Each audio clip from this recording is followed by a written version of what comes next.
اعوذ باللہ السمیع العلیم من الشیطان الرجیم بسم اللہ الرحمن الرحیم خذ من اموالہم صدقۃ تطہرہم وتزکیہم بہا وصل علیہم ان صلاتک سکن لہم واللہ سمیع علیم۔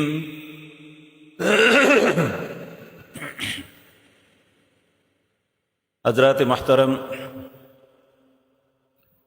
گزشتہ مجلس میں جو گزارشات کی تھی اس کا لب لباب یہ تھا کہ بہت سے ایسے دنیا میں بد نصیب لوگ ہیں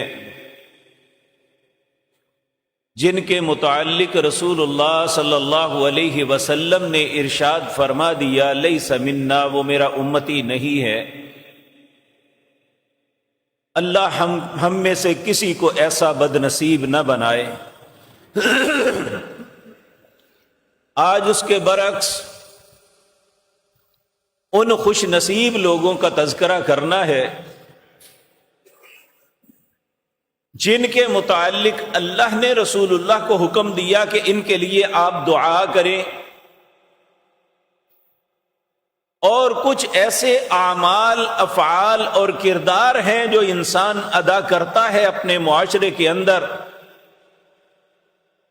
تو وہ رسول اللہ صلی اللہ علیہ وسلم کی دعا کا مستحق بن جاتا ہے۔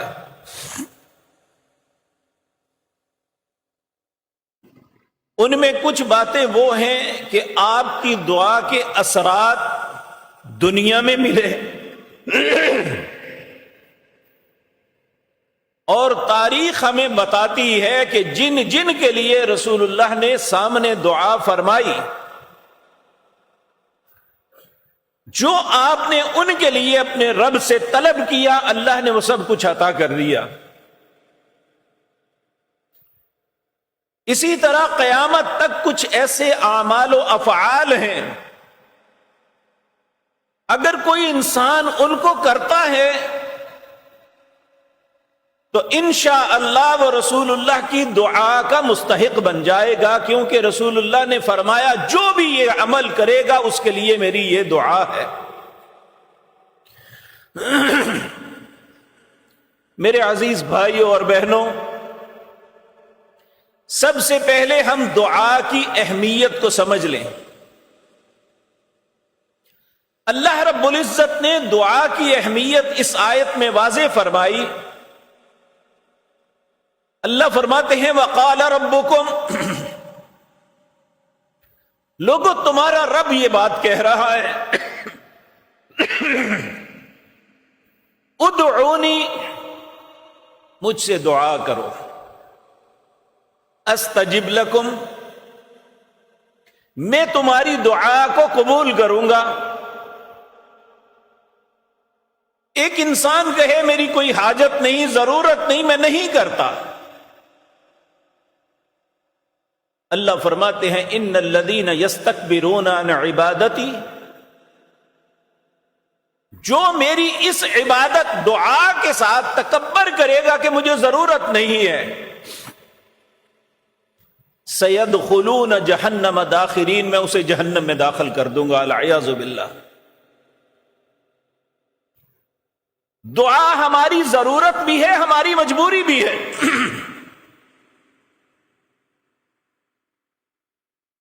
آج جس دور سے میں اور آپ گزر رہے ہیں،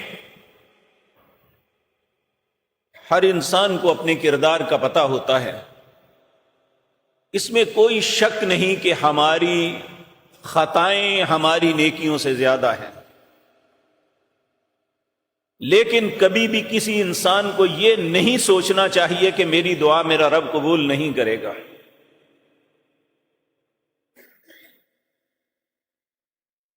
اللہ رب العزت دعا کے متعلق بڑے واضح انداز میں فرماتے ہیں، سورۃ زمر ہے، یا عبادی، اے میرے بندوں، اسرفوا علی انفسہم، جو بہت زیادہ خطائیں کر بیٹھے ہو، لا تقنطوا من رحمت اللہ، کبھی بھی اللہ کی رحمت سے مایوس نہ ہونا۔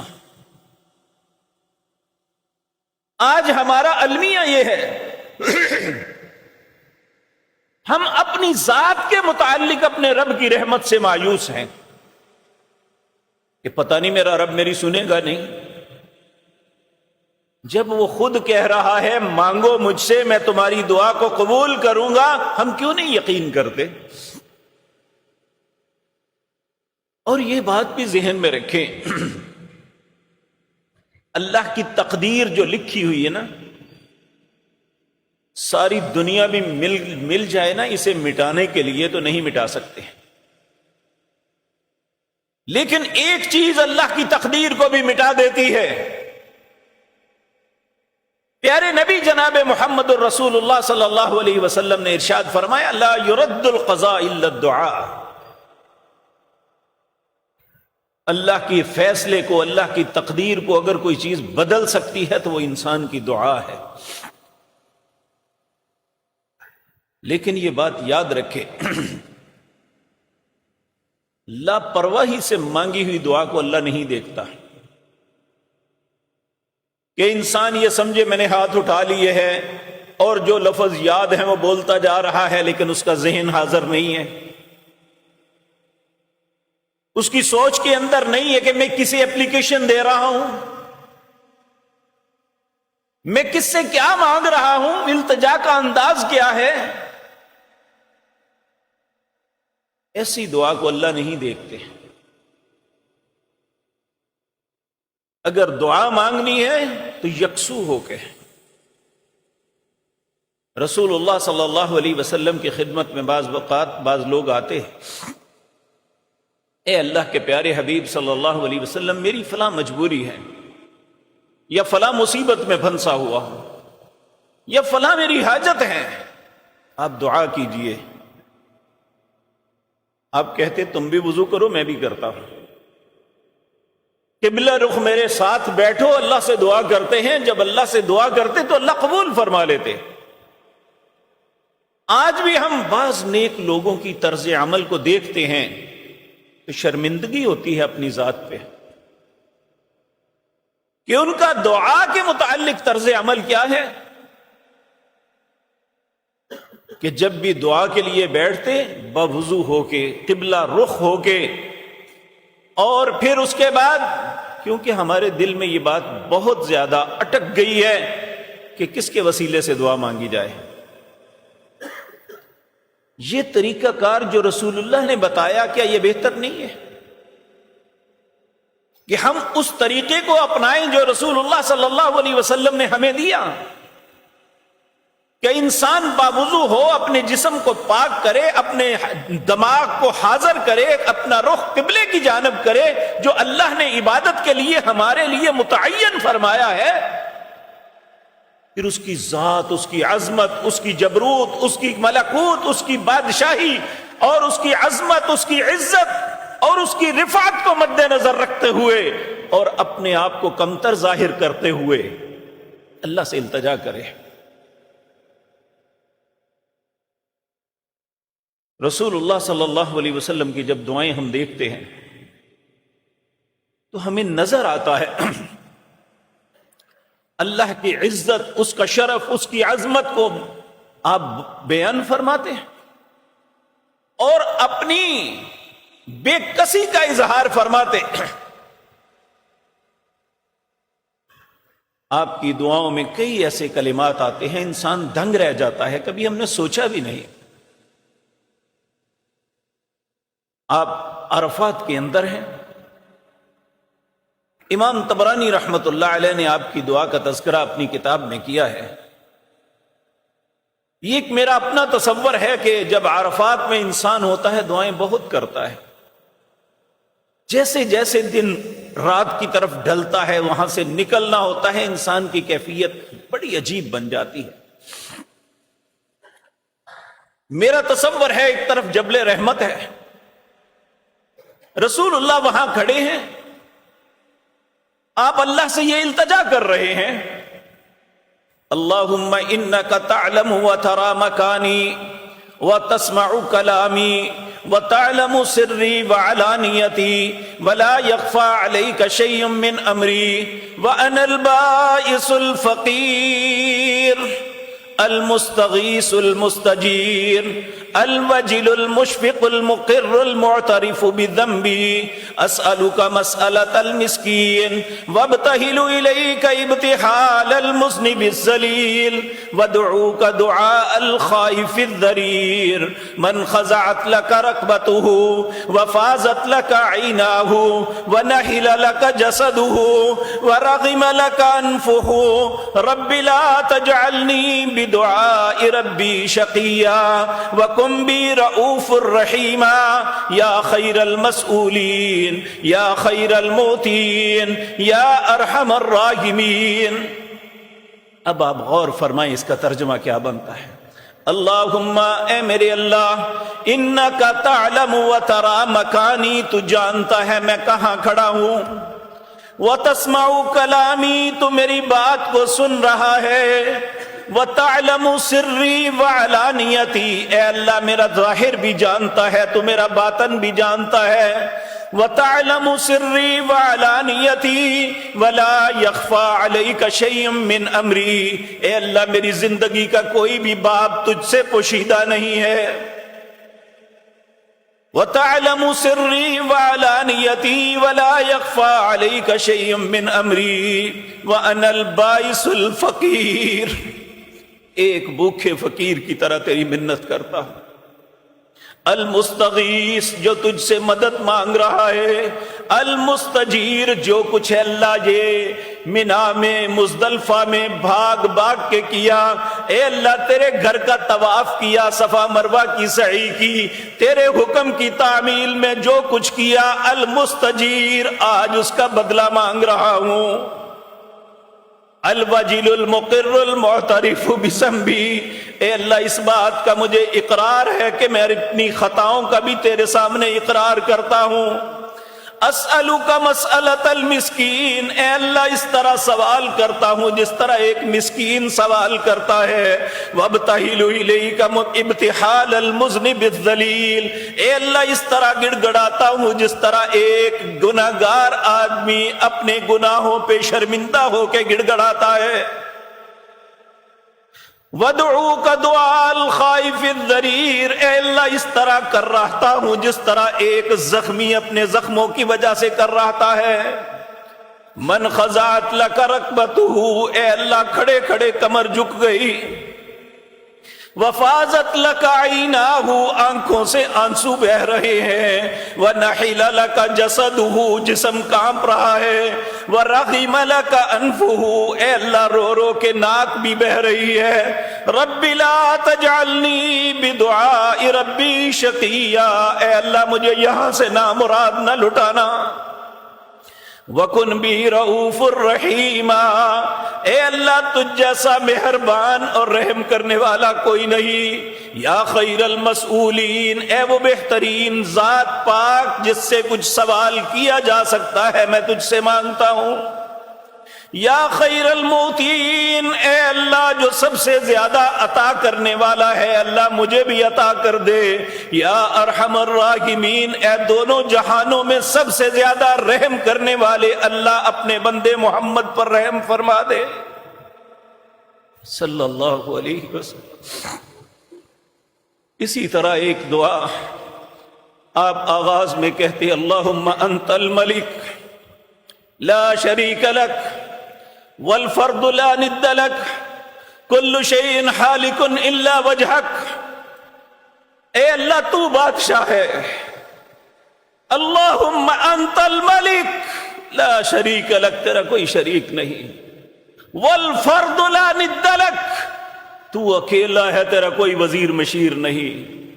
کل شیء حالک الا وجہک کائنات کی ہر چیز نے ہلاک ہونا ہے صرف تیرا چہرہ. وَيَبْقَى وَجْهُ رَبِّكَ ذُو الْجَلَالِ وَالْإِكْرَامِ تیرا عزت والا چہرہ باقی رہے گا.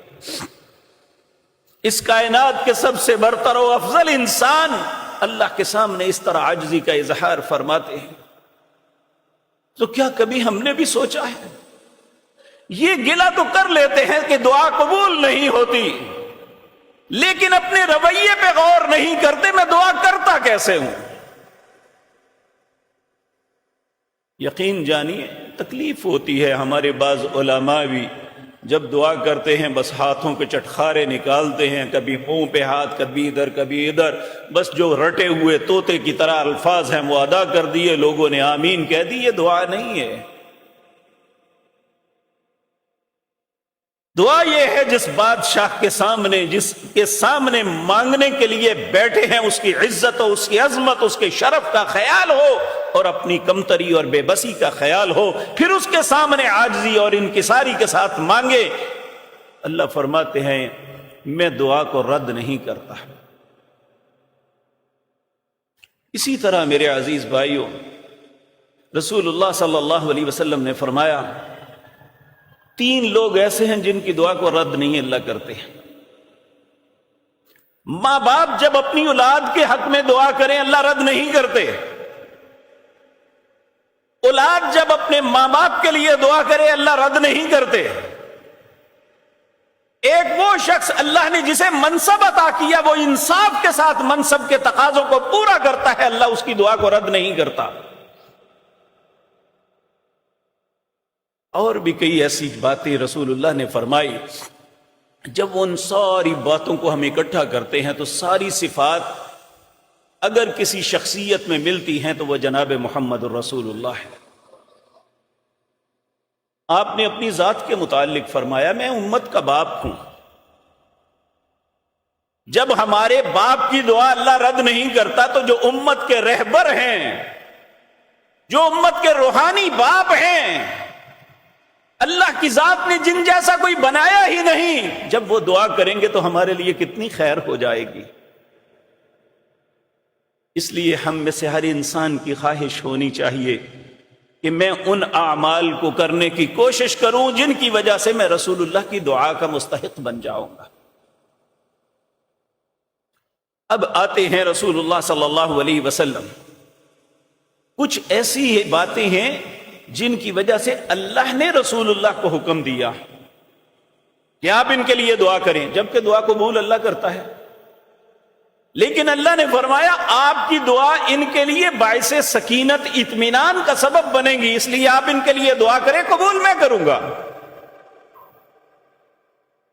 ان میں ایک سورۃ توبہ کے اندر تذکرہ آتا ہے جو لوگ اللہ کی رضا کے لیے اللہ کے راستے میں خرچ کرتے ہیں.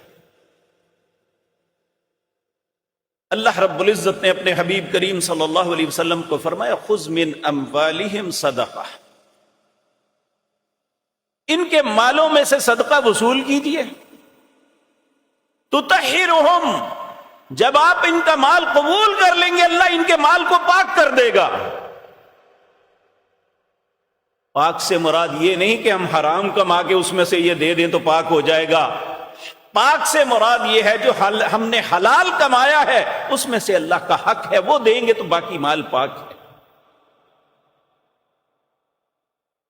تو کہا خذ من اموالہم صدقہ تطہرہم وتزکیہم،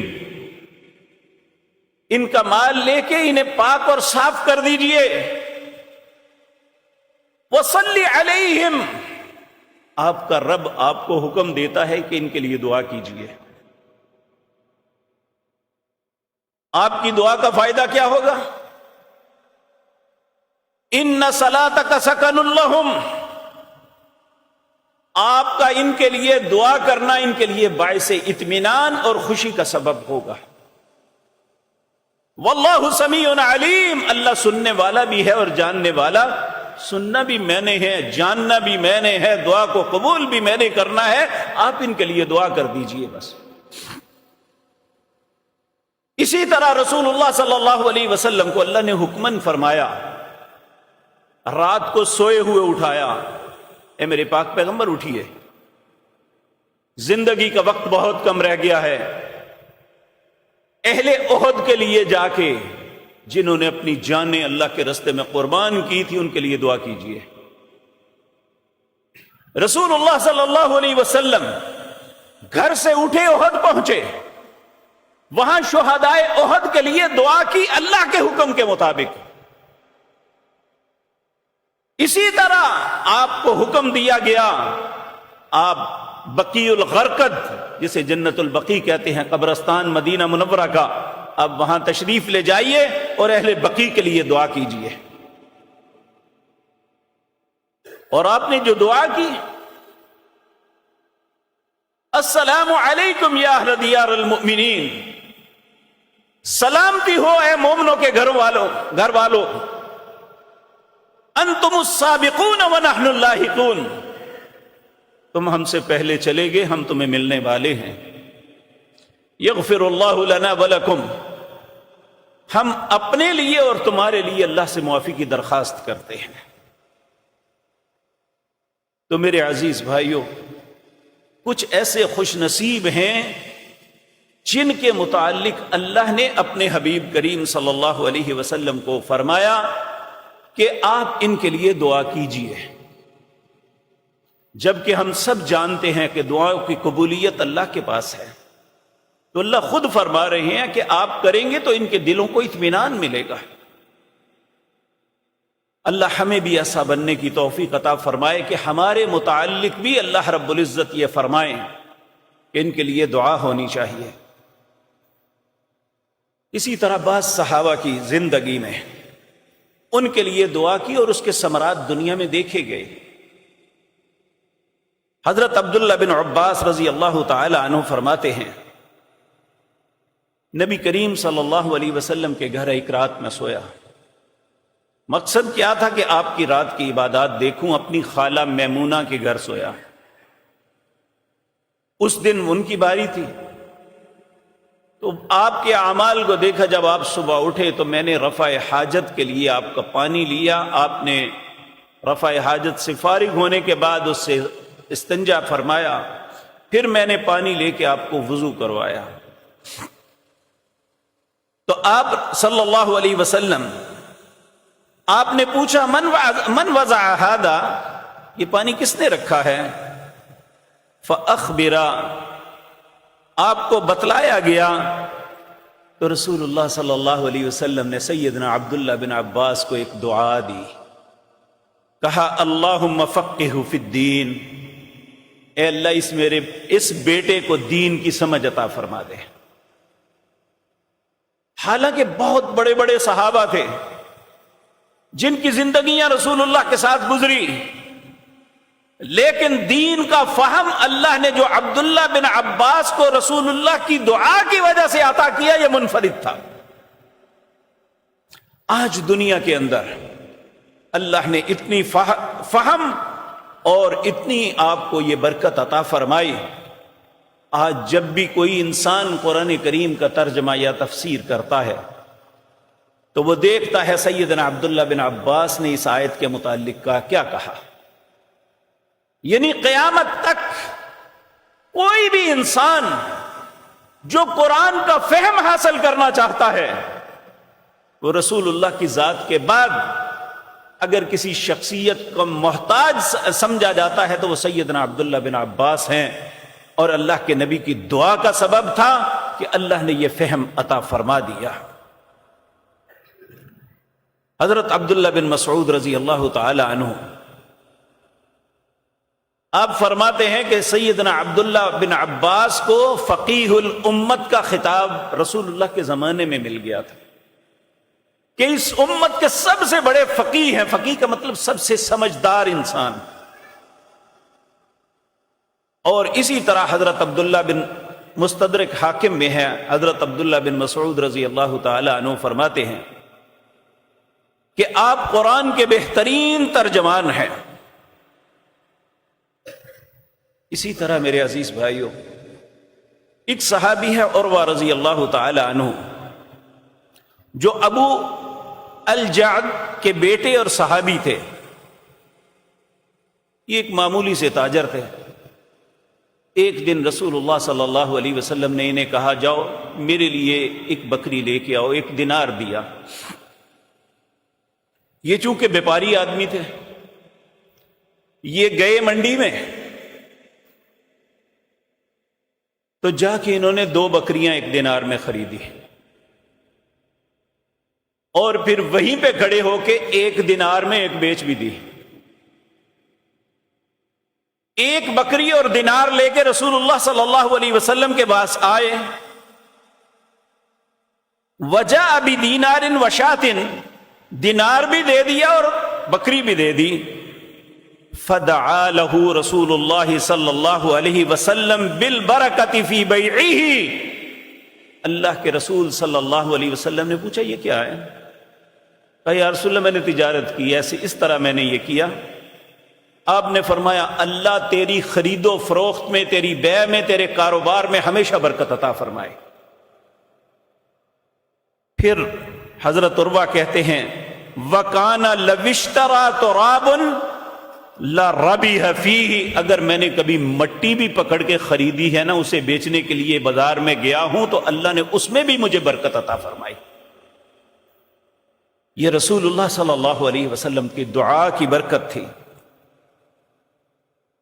اور آپ ایک حدیث میں یہ بھی آتا ہے، آپ فرماتے ہیں میں نے جب بھی جو بھی چیز خریدی اس کے بعد زندگی میں کبھی مجھے خسارہ نہیں ہوا، یا نہیں یہ بھی نہیں ہوا کہ میری کوئی چیز نہ بکی ہو، اللہ نے ہر چیز کے میں مجھے فائدہ ہی دیا ہے.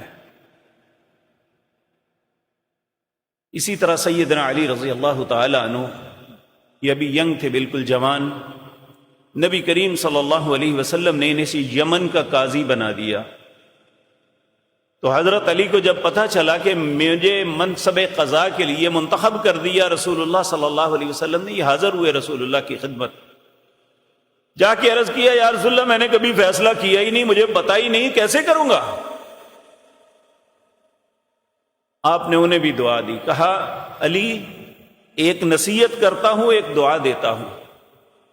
نصیحت یہ ہے کہ جب بھی فیصلہ آپ کے پاس آئے،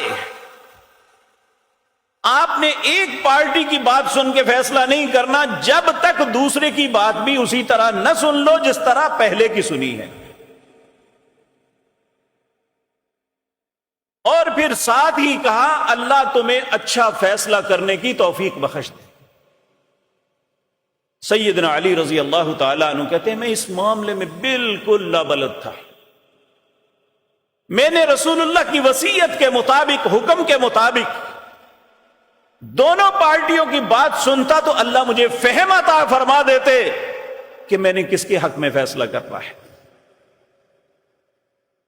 آج بھی ہمارے فیصلوں کے اندر جو سب سے بڑی رکاوٹ ہے اس میں ایک تو یہ ہم ایک کی بات سنتے ہیں، یا ایک کے متعلق ہمارے دل میں محبت اور دوسرے کے متعلق بغض ہوتا ہے، اس لیے فیصلہ صحیح نہیں کر پاتے. تو سیدنا علی رضی اللہ تعالی عنہ فرماتے ہیں فما زلت قاضیا او ما شککت فی قضا بعدہ، چنانچہ وہاں میں قاضی بنا رہا اور مجھے اس کے بعد فیصلہ کرنے میں کبھی تردد نہیں ہوا. اللہ کے نبی کی دعا کا سبب تھا کہ میں نے ہمیشہ فیصلہ صحیح کیا. اور سیدنا علی رضی اللہ تعالی عنہ کے متعلق کسی فیصلے میں کبھی کسی کو کوئی اعتراض نہیں ہوا کہ سیدنا علی نے نعوذ باللہ فیصلہ صحیح نہیں فرمایا. اسی طرح ایک صحابی ابو ہریرہ، یہ غالباً ہجرت کے 6ویں سال میں مسلمان ہوئے تھے. ان کے دل میں بڑا شوق تھا کہ میں رسول اللہ صلی اللہ علیہ وسلم کی احادیث کو اکٹھا کروں، جمع کروں.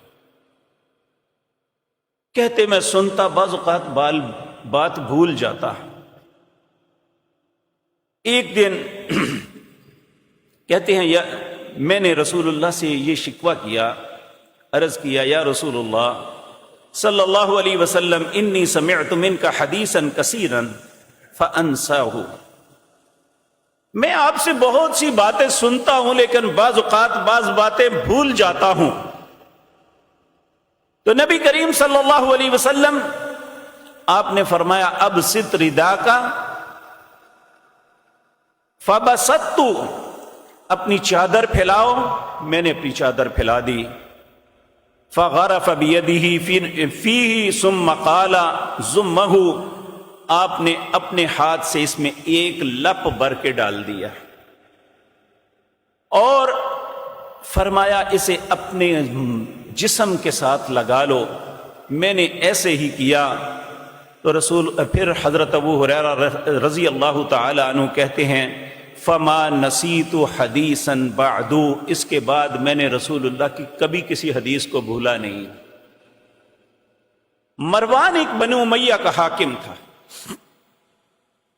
اس کے دل میں یہ خیال آیا کہ ابو ہریرہ اتنی احادیث کو بیان کرتے ہیں، امتحان لیا جائے کہیں رسول اللہ کی بات کو غلط لوگوں تک نہ پہنچ جائے۔ اس نے سیدنا ابو ہریرہ کو بلایا اور کہنے لگا کہ میں اپنے بیٹے کو کچھ احادیث پڑھانا چاہتا ہوں کہ آپ کی مہربانی اگر آپ کچھ ایک مسودہ لکھوا دیں۔ حضرت ابو ہریرہ رضی اللہ تعالی عنہ جو مروان کا منشی تھا نا، اسے پردے کے پیچھے بٹھا دیا گیا۔ کہتا ہے 100 سے زیادہ احادیث مختلف موضوعات پر سیدنا ابو ہریرہ نے لکھوا دی۔ چلے گئے، 1 سال پورا گزر گیا، اور وہ کوئی آپ نے کسی کتاب سے دیکھ کے نہیں لکھوائی تھی، فی البدی لکھوائی تھی۔ 1 سال کے بعد دوبارہ مروان نے پھر بلایا، کہنے لگے ابو ہریرہ وہ جو احادیث آپ نے لکھوائی تھی نا وہ گم ہو گئی ہیں، میری آپ سے التجا ہے بالکل وہی احادیث اسی ترتیب سے لکھوا دیں۔ وہ عبد الرحمن جو مروان کا منشی تھا، کاتب تھا، لکھنے والا، وہ بیان کرتا ہے کہ حضرت ابو ہریرہ نے بالکل اسی ترتیب کے ساتھ ان احادیث کو دوبارہ لکھوا دیا، اور دونوں مسودوں کو سامنے رکھ کے جب میں نے پڑھا تو اللہ کی قسم کھا کے کہتا ہوں ایک حرف کا فرق بھی نہیں تھا۔ یہ رسول اللہ کی دعا کا نتیجہ ہے۔ اسی طرح میرے عزیز بھائیوں، نبی کریم صلی اللہ علیہ وسلم آپ کی خدمت میں ایک نوجوان حاضر ہوا، کہنے لگا مسلمان ہونا چاہتا ہوں، آپ جو فرمائیں گے مانوں گا، لیکن ایک بات آپ میری تسلیم فرما لیجئے۔ اور اس نے جو بات کی بہت ہی غلیظ تھی، کہنے لگا میں زنا کا عادی ہوں، میں یہ نہیں چھوڑ سکتا۔ آپ ایک اچھے ٹیچر تھے، ایک دانا اور عقل مند انسان تھے، آپ اس کی بات پہ مشتعل نہیں ہوئے، اسے سمجھانے کے لیے آپ نے ارشاد فرمایا۔ حضرت ابو امامہ اس لمبی حدیث کے راوی ہیں، آپ نے فرمایا مجھے ایک بات تو بتاؤ، اگر یہی عمل تیری والدہ کے ساتھ کوئی کرے تو کیا سوچے گا؟ کہنے لگا جی میں تو اس کو ایسے ایسے کر دوں گا، مار دوں گا۔ آپ نے فرمایا پھر سوچ، جس کے ساتھ تو یہ برائی کرے گا وہ کسی کی ماں نہیں ہے۔ پھر آپ نے بیٹی، پھپھی، خالہ، جو مقدس انسان کے رشتے ہیں سب کا نام لے کے اس سے کہا، ہر دفعہ وہ یہی کہتا ایسا نہیں۔ تو نبی کریم صلی اللہ علیہ وسلم نے جب یہ ساری باتیں کی تو اس کی سمجھ میں بات آ گئی، کہنے لگا یا رسول اللہ میں آپ سے وعدہ کرتا ہوں کہ آج کے بعد یہ بھی نہیں کروں گا۔ تو نبی کریم صلی اللہ علیہ وسلم نے اس کے سینے پہ ہاتھ رکھا اور اللہ سے اس کے لیے دعا کی، اے اللہ اس کے سینے کو صاف کر دے، اسے برا خیال نہ آئے، اس کے سینے کو صاف کر دے۔ اے اللہ جو آج تک گناہ کر چکا ہے اللہ اسے پاک کر دے، اسے معاف کر دے، اور آئندہ کے لیے اللہ اس کے لیے بہتر رستہ فرما دے۔ وہ خود بھی کہتا ہے، صحابہ بھی کہتے ہیں، رسول اللہ کی دعا کے بعد اس شخص نے پوری زندگی آپ نے جو دعا کی اس کے کلمات یہ ہے، اللہم اغفر ذنبہ وطہر قلبہ وحسن فرجہ، الہی اس کے گناہ بخش دے، اس کے دل کو پاک کر دے اور اس کو باعصمت بنا دے۔ کہتے ہیں پوری زندگی اس کو کبھی آنکھ اٹھا کے کسی عورت کی طرف دیکھتے ہوئے بھی نہیں دیکھا تھا۔ یہ رسول اللہ کی دعا کا نتیجہ تھا کہ جو آپ نے یہ 3 کلمات صرف کہے، لیکن یہ سوچے کہ کس درد کے ساتھ آپ نے کہے ہوں گے کہ اللہ نے ان کی دعا کو اسی وقت قبول کر لیا۔ میرے عزیز بھائیوں، کچھ مواقع ایسے ہیں جو ہم بھی کریں گے تو اللہ کے نبی صلی اللہ علیہ وسلم نے ہمارے لیے بھی دعا کی. آپ نے اپنی امت کے ان افراد کے لیے دعا کی. سیدنا حسنین رضی اللہ تعالی عنہما، سیدنا حسن اور حسین دونوں کو حسنین کہتے ہیں. آپ نے دعا کی، اے اللہ جو ان میرے بیٹوں سے محبت کرے گا اللہ تو ان سے محبت کرنا، جو ان سے بغض رکھے گا اللہ تو ان سے بغض رکھنا.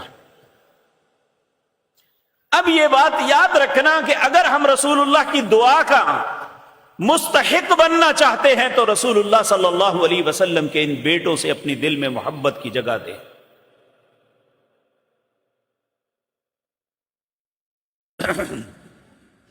اسی طرح نبی کریم صلی اللہ علیہ وسلم آپ نے ہر اس شخص کے لیے یہ دعا دی.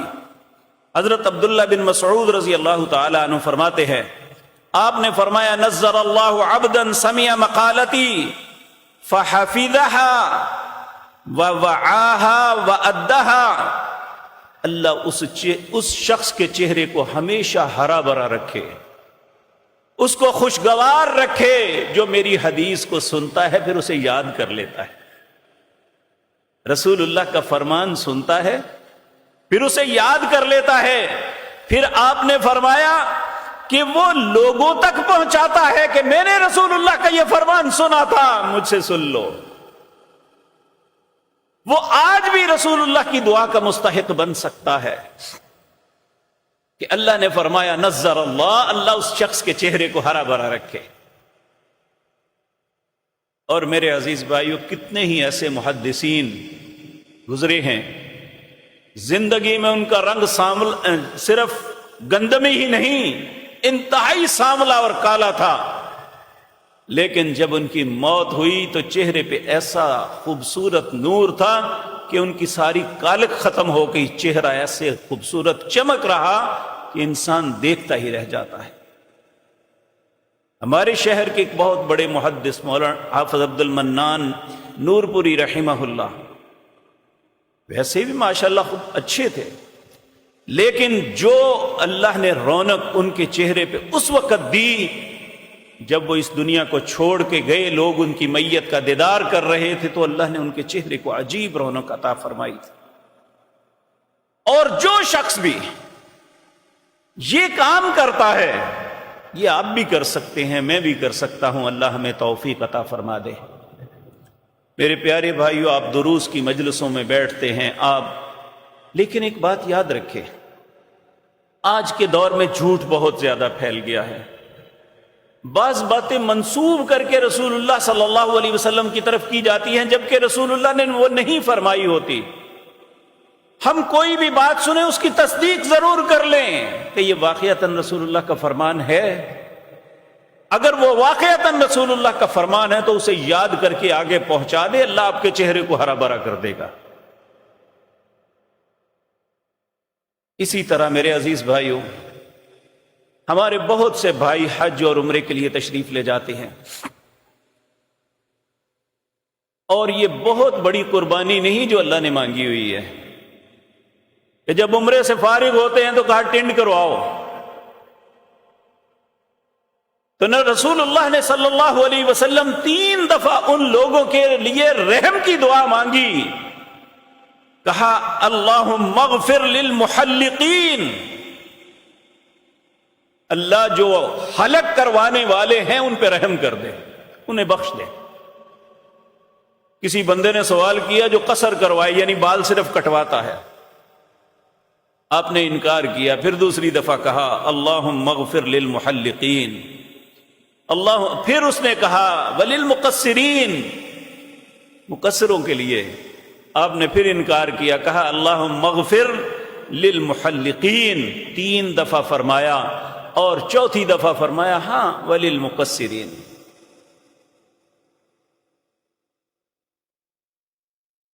تو میرے عزیز بھائیو، اگر ہم یہ چاہتے ہیں کہ اللہ کے نبی صلی اللہ علیہ وسلم کی 3 دفعہ دعا کا مستحق بنے تو ہمیں ان بالوں کی قربانی دیتے ہوئے کبھی گھبرانا نہیں چاہیے. کچھ نہیں ہو جاتا ہے، چند دنوں کے بعد پھر بال آ جائیں گے. اور بعض اوقات یہ بھی تو ہوتا ہے نا، عمر کے ساتھ ساتھ بال ویسے ہی سارے اڑ جاتے ہیں، پھر کیا کریں گے ہم؟ اللہ اکبر.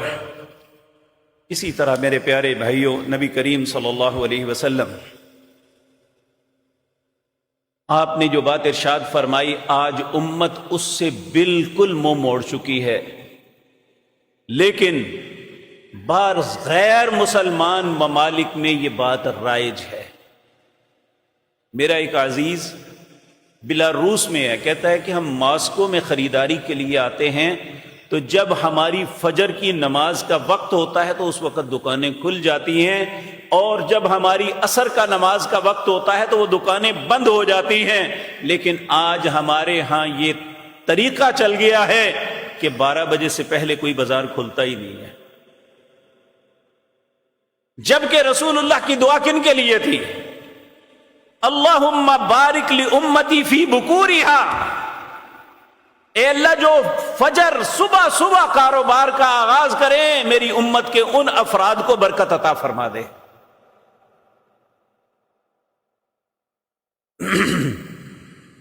ہماری خواہش ہی نہیں ہے. ہر شخص اپنے کھاتوں میں کروڑوں اربوں روپے کے حساب لے کے بغل میں باداب کے پھر رہا ہے، لیکن زندگی میں تنگی ہے.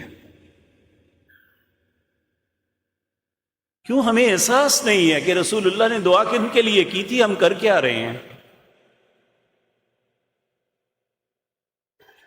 اسی طرح ہم نماز پڑھتے ہیں اللہ کی توفیق سے، اور بعض بائی سنت موقدہ جو ہیں وہ 12 رکھتے ہیں جو دن رات میں پڑھی جائیں، ان کا لحاظ بھی رکھتے ہیں، اور جو غیر موقدہ ہیں انہیں چھوڑ دیتے ہیں، کہتے ہیں چھوڑو، یہ کون سی موقد ہے؟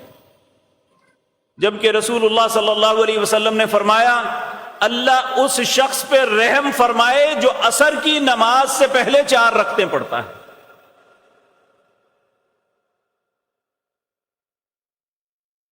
اور جو کسی حدیث میں نہیں ہے عشاء کی نماز سے پہلے 4 رکعتیں، وہ بڑی تاکید سے پڑھتے ہیں.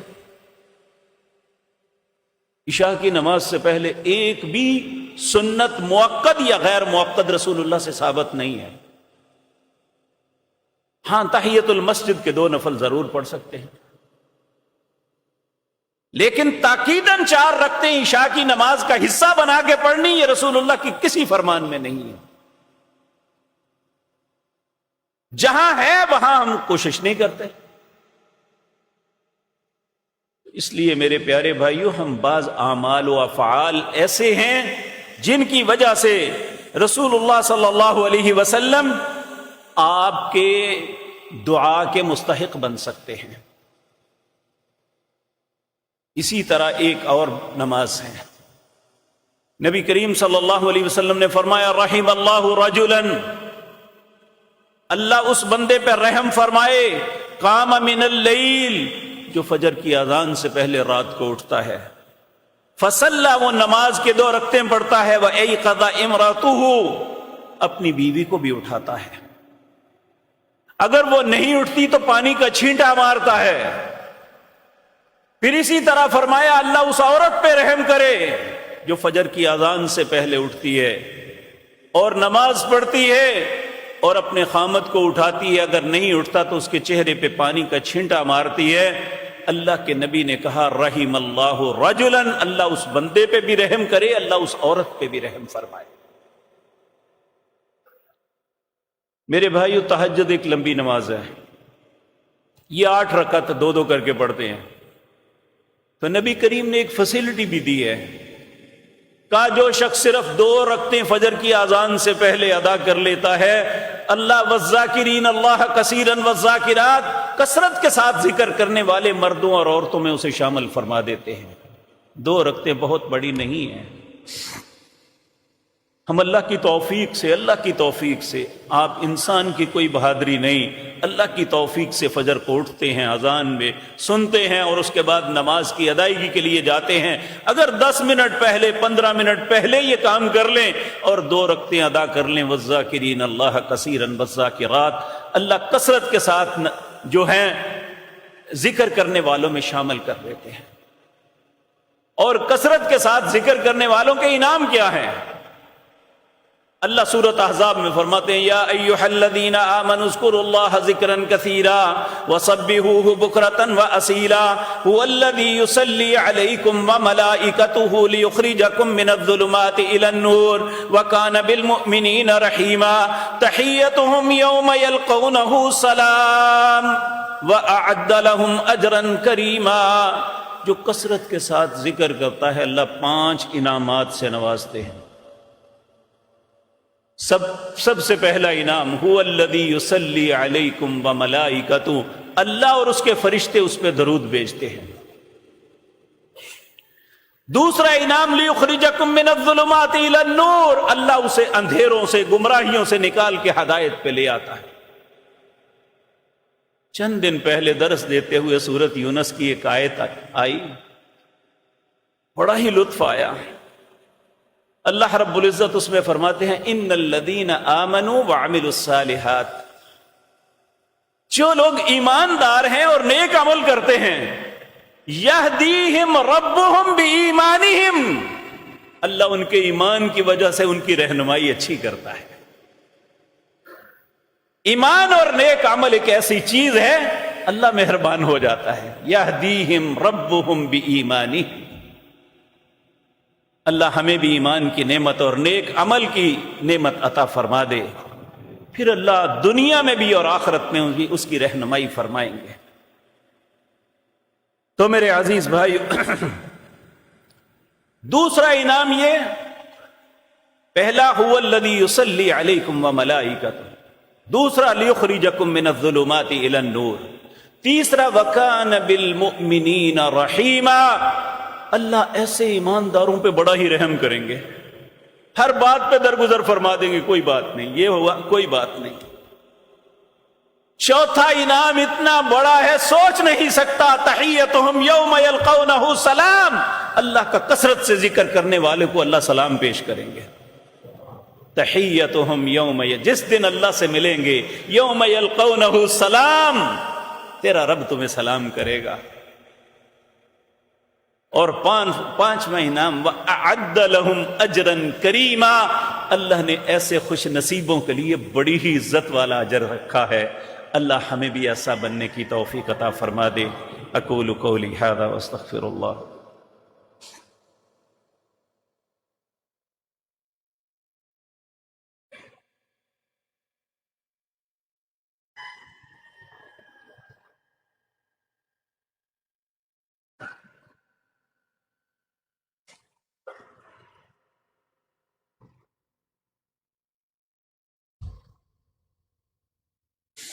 ان الحمد لله نحمده ونستعينه ونستغفره ونعوذ بالله من شرور انفسنا ومن سيئات اعمالنا، من يهده الله فلا مضل له ومن يضلل فلا هادي له، واشهد ان لا اله الا الله وحده لا